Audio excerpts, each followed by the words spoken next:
বিসমিল্লাহির রহমানির রহিম। মাননীয় স্পিকার, এ পৃথিবী অবাক তাকিয়ে রয়, জ্বলে পুড়ে মরে ছারখার, তবু মাথা নোয়াবার নয়।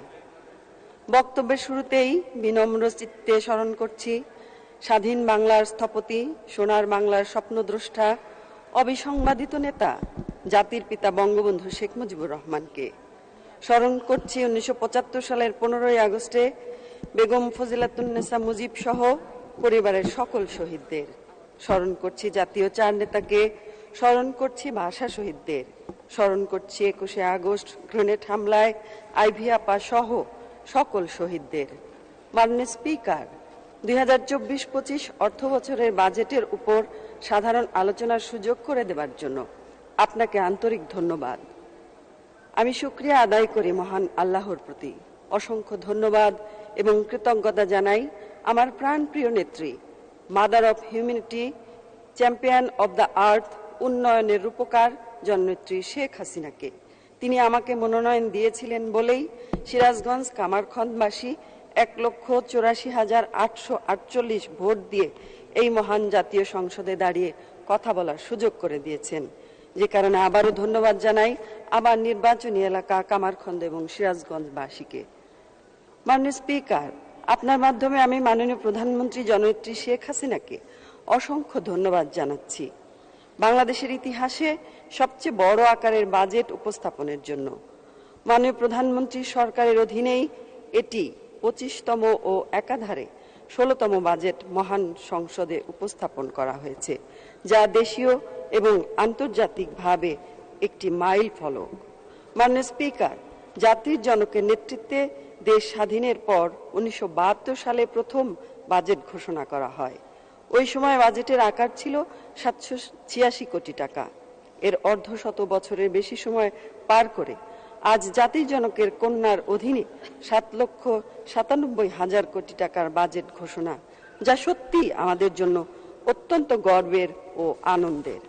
মাননীয় স্পিকার, সব ধরনের দেশীয় আন্তর্জাতিক ষড়যন্ত্রকে উপেক্ষা করে নানা মহামারী, যুদ্ধবিগ্রহ, ডলার সংকটের মধ্যেও মাননীয় প্রধানমন্ত্রী আমাদের দেশকে ধারাবাহিক উন্নয়নের দিকে এগিয়ে নিয়ে যাচ্ছেন।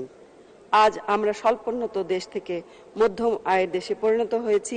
ইনশাল্লাহ 2041 সালের মধ্যে আমরা মাননীয় প্রধানমন্ত্রীর সুদক্ষ নেতৃত্বে উন্নত স্মার্ট বাংলাদেশে পরিণত হব।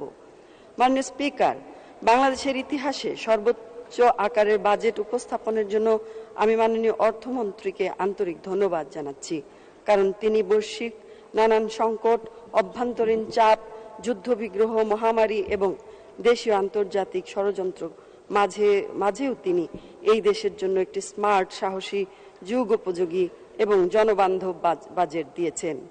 মাননীয় অর্থমন্ত্রী নানান দিক বিবেচনা করে বিচক্ষণতা ও দক্ষতার সাথে একটি সুষম বাজেট ঘোষণা করেছেন, যা সব সমস্যা মোকাবেলা করে একটি সুন্দর অর্থ বছর উপহার দেবে বলে আমার বিশ্বাস।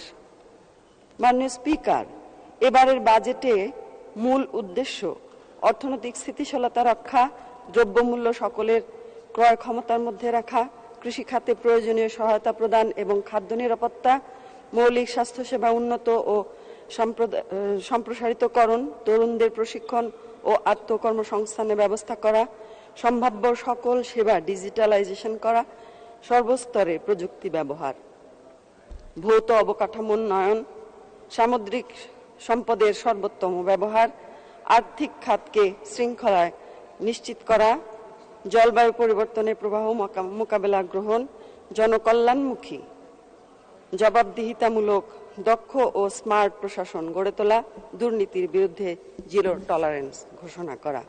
মাননীয় স্পিকার, মাননীয় প্রধানমন্ত্রীর নেতৃত্বে আমরা বাংলাদেশে পেয়েছি শিক্ষা, স্বাস্থ্য, চিকিৎসা। বাংলাদেশে মাননীয় প্রধানমন্ত্রীর নেতৃত্বে 150টি মডেল মসজিদ তিনি স্থাপন করেছেন। সারা বাংলাদেশ কেন বিশ্বের বিস্ময় হিসেবে আমরা মাননীয় প্রধানমন্ত্রীকে দেখেছি। মাননীয় প্রধানমন্ত্রীর নেতৃত্বে আমাদের এই বাংলাদেশে মেগা প্রকল্পগুলি আজকে দৃশ্যমান। বিশ্ববাসী আজকে ধন্য ধন্য করছেন মাননীয় প্রধানমন্ত্রীর নেতৃত্বকে। মাননীয় স্পিকার, আমি আমার নিজ জেলার কিছু দাবির কথা বলতে চাই। মাননীয় সদস্য, আপনার নিজ জেলার দাবি 1 মিনিটের মধ্যে কাইন্ডলি শেষ করবেন। ধন্যবাদ। স্পিকার, আমাকে 5টি মিনিট সময় বাড়িয়ে দিন। মাননীয় speaker, Sheikh Kamal incubator centre আমার জেলায় ভীষণ প্রয়োজন, কারণ প্রযুক্তিতে নির্ভর যদি সন্তানেরা গড়ে না ওঠে তাহলে আমাদের স্মার্ট বাংলাদেশ গড়া কখনোই সম্ভব হবে না। আমার জেলায় বিভিন্ন বিদ্যালয় এবং কলেজে শেখ রাসেল ডিজিটাল ল্যাব প্রয়োজন। সিরাজগঞ্জের পুরো শহরের চারিদিকে আমাদের কাটাখালী অবস্থিত। সেই কাটাখালীকে যদি আমরা পুনর্খনন এবং আমরা যমুনা নদীর সঙ্গে সংযোগ সৃষ্টি করতে পারি তাহলে অবশ্যই সেই দৃষ্টিনন্দন, আমাদের হাতির ঝিলে হচ্ছে দৃষ্টিনন্দন একটি কাটাখালী সিরাজগঞ্জে হতে পারে। পুরাতন স্টেডিয়াম সংস্কার এবং ইনডোর স্টেডিয়াম তৈরির জন্য মাননীয় স্পিকারের কাছে অনুরোধ জানাচ্ছি। আমার উপজেলায় শেখ রাসেল মিনি স্টেডিয়াম আমরা দাবি করছি। মাননীয় প্রধানমন্ত্রীর নেতৃত্বে ট্রমা হাসপাতাল গড়ে তোলা হয়েছে, কোটি টাকা খরচ। মাননীয় সদস্য, কাইন্ডলি শেষ করেন, 1 মিনিটের মধ্যে শেষ করেন। মাননীয় স্পিকার, আমাদের আরো অনেক দাবিগুলো রয়েছে, সেই দাবিগুলো আমরা লিখিত আকারে মাননীয় স্পিকারের মাধ্যমে আমি জমা দিয়ে দিব। পরিশেষে এটুকু বলতে চাই, মাননীয় স্পিকার, আপনার মাধ্যমে বলতে চাই, একমাত্র নারী বান্ধব নেত্রী, তৃণমূল পর্যায়ে নারীদের ক্ষমতায়নের জন্য যে অবদান রেখে যাচ্ছেন, আজ মাননীয় প্রধানমন্ত্রী আমাদের আইডল হিসেবে কাজ করছেন। আমরা দৃঢ় চিত্তে ওনার নেতৃত্বে কাজ করে যাচ্ছি। আজকে শুধু চাকরি ক্ষেত্রে নয়, ব্যবসায় ক্ষেত্রে নয়, আজকে সমুদ্রের তলদেশ থেকে মহাকাশ পরিভ্রমণ করছে নারীরা। মাননীয় স্পিকার, আপনার মাধ্যমে মাননীয় প্রধানমন্ত্রীকে বলতে চাই, তৃণমূল পর্যায়ে আমরা যারা রাজনীতি করি, বিশেষ করে আমরা জেলা পর্যায়ে যারা রাজনীতি করে আসছি, আমাদের পেছনে অনেক রকম ঝামেলা থাকে। সেই সমস্ত দিকে মাননীয় প্রধানমন্ত্রী আলাদা দৃষ্টি দেওয়ার জন্য বিনীতভাবে অনুরোধ করছি। ধন্যবাদ।